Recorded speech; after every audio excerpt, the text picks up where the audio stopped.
Thank you so much for joining us on this beautiful Monday morning. We have a lovely array of programs for you today. So many things happening around the world. Absolutely, and definitely we'll be looking at the U.S. All eyes are on the U.S. today as a result of Donald Trump taking his oath of office, and there's been reactions with regards to that. Of course, we're also talking about the road to 2027 as we have seen a lot of things happening. But let's begin with this story where U.S. President-elect Donald Trump's second presidential inauguration is today at the U.S. Capitol, marking his second non-consecutive term as the 47th president, the first since Grover Cleveland in 1893. That's right. The event includes a swearing-in ceremony, inaugural remarks, and a pass-in review. Mr. Trump will use the Bible that Abraham Lincoln used in 1861, along with another Bible from his late mother. Due to icy temperatures, the ceremony has moved indoors to the Capitol's rotunda. High-profile guests expected to attend the inauguration include former President Barack Obama, George W. Bush, Bill Clinton, and outgoing President Joe Biden and Vice President Kamala Harris. Foreign leaders like Argentinian President Javier Milei and Italian Prime Minister Giorgia Meloni are also attending. Security will be tight with about 48 kilometers of fencing and 25,000 law enforcement agents on duty.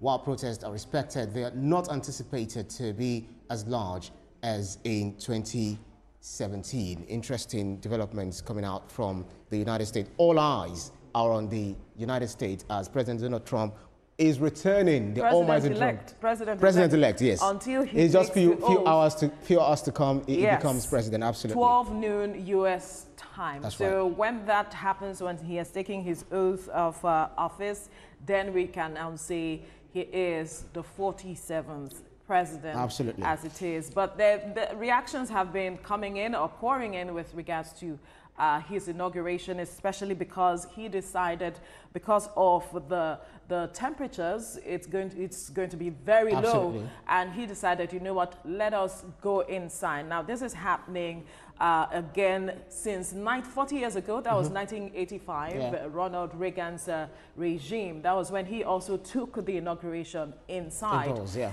And so right now, a lot of persons have been saying that no, it's not because of the temperatures, this one, that. We'll talk about Barack Obama's time, talk about Joe Biden's time, but the temperatures has never been this low until 40 years ago. So since 40 years ago, so that is why he decided. But they are saying that it's because he may not have the number of guests that he had invited. A lot of persons may not turn up. And so he decided, you know what, he's looking at the sizes, he's afraid of the size. But he's the president. He's the president, whether you like it or not. So people are just being sentimental as far as I'm concerned. He is going to be, you know, sworn in as the president, whether they like it or not. There's been protests leading up to this day.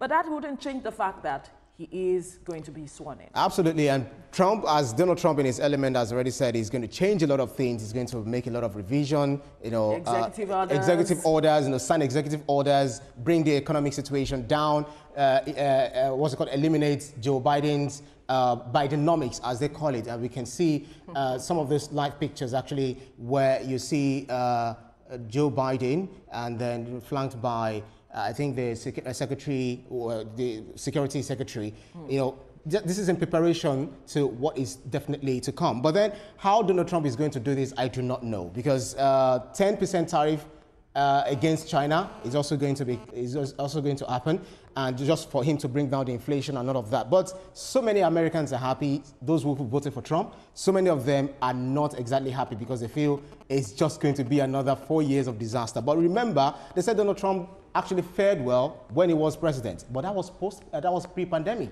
This is post-pandemic, where the shocks after the pandemic affected so many global economies.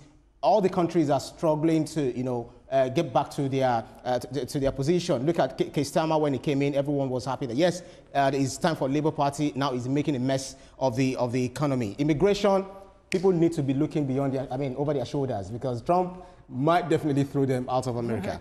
Anyway, Joe Biden had warned that beware of the oligarchs coming in, but whatever the case may be, Trump will be sworn in later today, and he is the president of the United States. I believe that he's getting all the support he is getting, and he's moving away from the tradition, inviting people outside the country.